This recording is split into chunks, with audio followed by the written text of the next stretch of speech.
When I first said this, it was a true, genuine expression with a little bit of fun.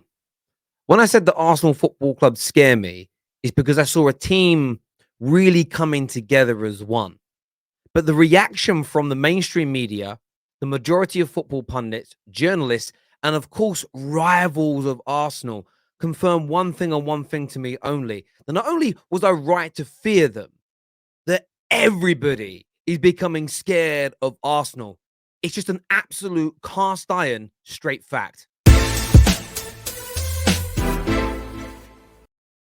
Spurs fans everywhere, please, please, please block the Football Terrace on YouTube.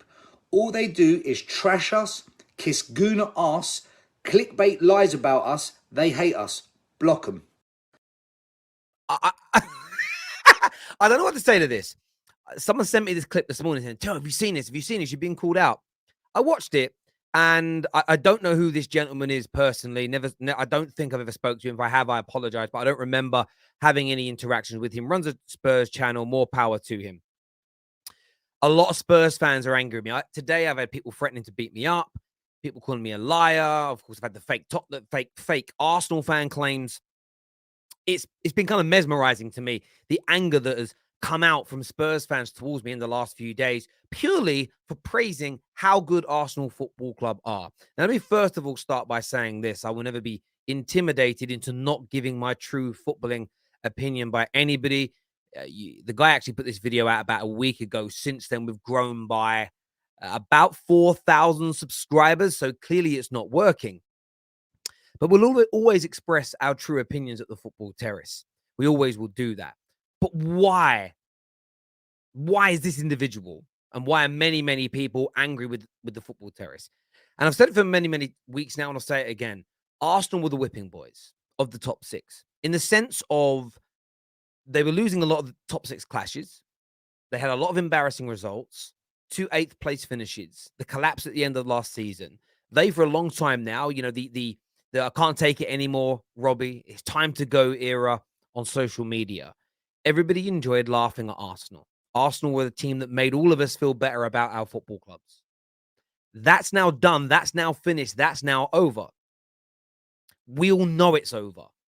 And I think every week, more and more people come to that realization. But of course, people are still going through the denial curve. They're still angry. They're still frustrated. They're still annoyed that they are not where they want to be as a football club, and they're frustrated that Arsenal are now surpassing them. Have you noticed Man City fans are not really giving Arsenal any stick?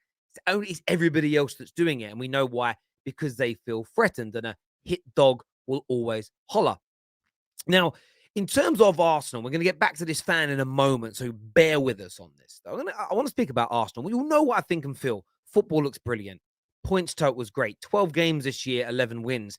Even when Arsenal haven't been at their very best, they've still been able to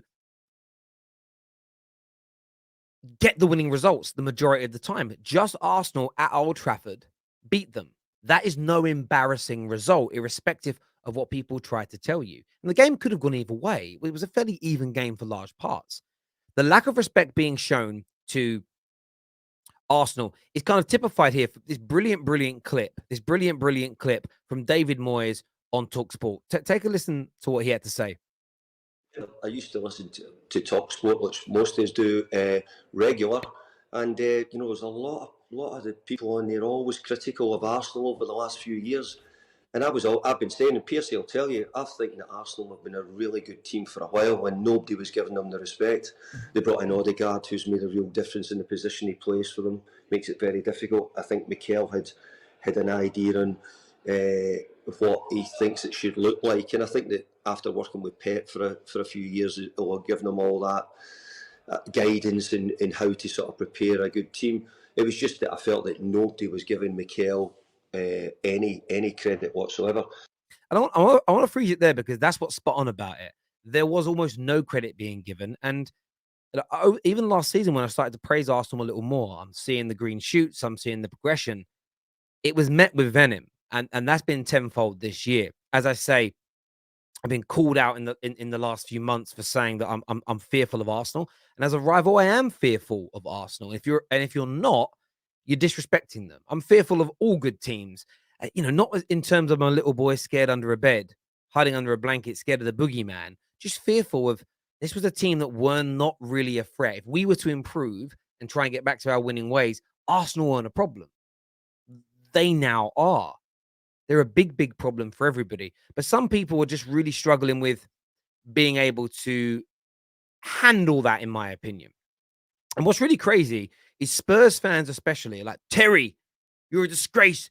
And as that gentleman in the video said, you're just licking Arsenal arse, kissing Arsenal arse. And that isn't what it is at all. I've been accused of that by people. You're just using Arsenal for clicks. No, they're dominating the headlines right now because of how they play. And I'm giving my opinion on the topical subjects that are out there trending. And I've always done that. Interestingly, Spurs fans seem to forget that last year I predicted you finishing in front of them with Nuno. When Conte came in, I predicted you finishing in front of them. And I didn't yield from that. I backed Spurs over Liverpool, over Arsenal last year. There was a video I did over 3 years ago now where I spoke about the power shift. And of course, I stated that historically, Spurs are nowhere near Arsenal. But in terms of right here and now, Spurs are the better team and have been for a while.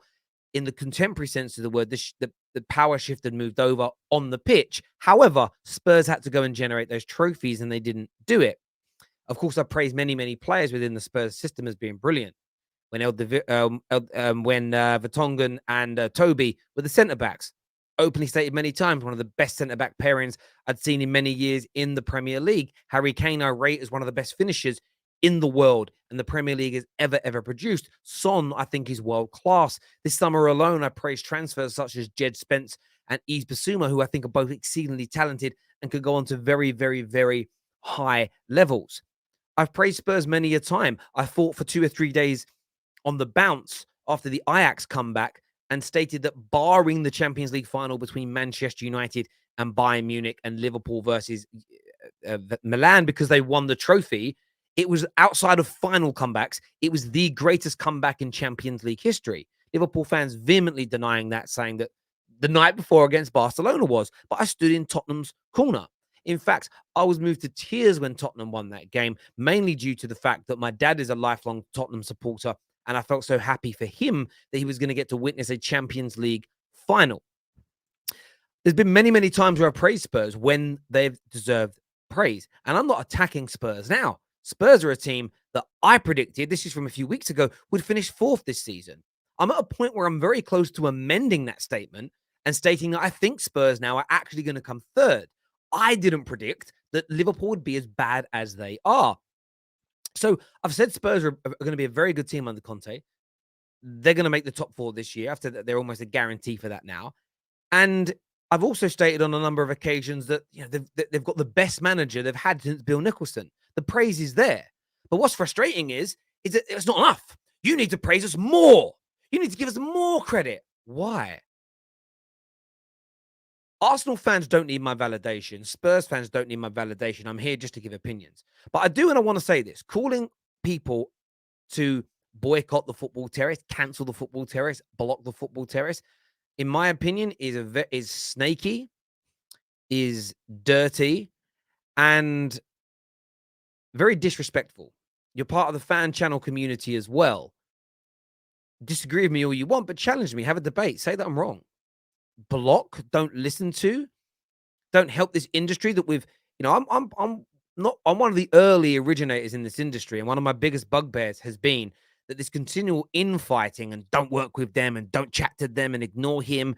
This is what shrinks our industry and gives everybody less opportunities. You can disagree and debate, that's needed. But the blocking and the cancelling over footballing opinions is an utter disgrace.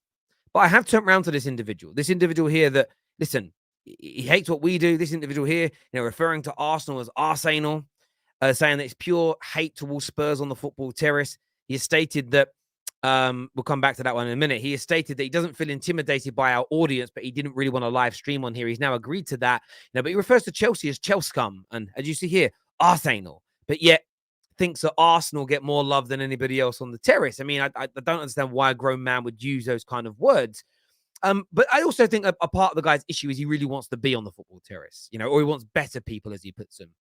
Because he said he sent me a DM in September. I only saw this today, that he wants to get the likes of Ricky Sachs and Alan Henry Wright and whoever else onto the show. Not happy with the Spurs representation. And I'm going to say this now. I stand by Patrick. I stand by George. I stand by Alex. I stand by Alan. I stand by young Daniel from the United States that calls in. Abdul that calls into the shows. All of them. And there's also another gent who right now, as I'm recording this, his name now eludes me. Orchi, over there in Turkey. These Spurs fans phone in. They're brilliant. I'm not going to have them. They're part of the Football Terrace community. They're not going to be slagged off by this guy. I have invited him on the show. He is welcome to come on and debate me because we're not an echo chamber. I'm the only content creator that does that. He's welcome a platform to come on and have his say and why he's so angry. But I'm telling you this now. The anger stems from one place and one place only, because Arsenal are brilliant right now. Arsenal have rattled him. He is scared of Arsenal. It's a pure, unadulterated fact. And let's bring this back to the football. He should be. He should 110% be scared of Arsenal. Football is brilliant. Barely conceding goals. Starting to cook and score more. Top of the league. 11 wins from 12. One of the younger squads in the league. Big infrastructure. Big stadium. Owners and a board that are now aligned. They're creating a club strategy that will live beyond Mikel Arteta. They have money as well. Don't get it twisted. Arsenal are rich. Spurs are an excellent team as well. Chelsea are on the way up. But the disrespect, the hate, the anger towards Arsenal has got to stop. They're not the whipping boys anymore. They're not the laughing stock. They're not Banter FC. It's over. You have got to get over it. And the Football Terrace certainly is not going to yield on giving praise where praise is due. Because by that logic, to this Tottenham fan and anyone else hating on them, that means when your team's good, you don't want the Football Terrace to praise you.